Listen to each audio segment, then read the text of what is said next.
כרגע הוא נעול. לוקח את המפתח אליהם, עומד על זה, משחרר אותו. ברגע ששחררתי אותו, אני יכול לפתוח קצת, לסובב את הבורג אותו.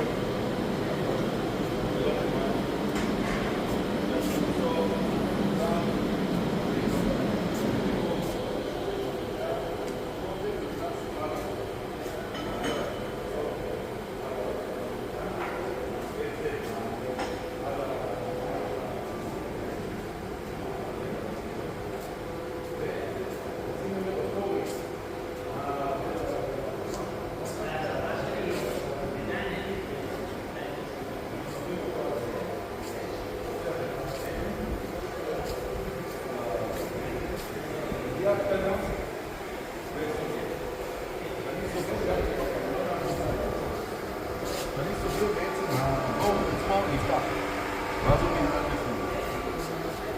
לפני.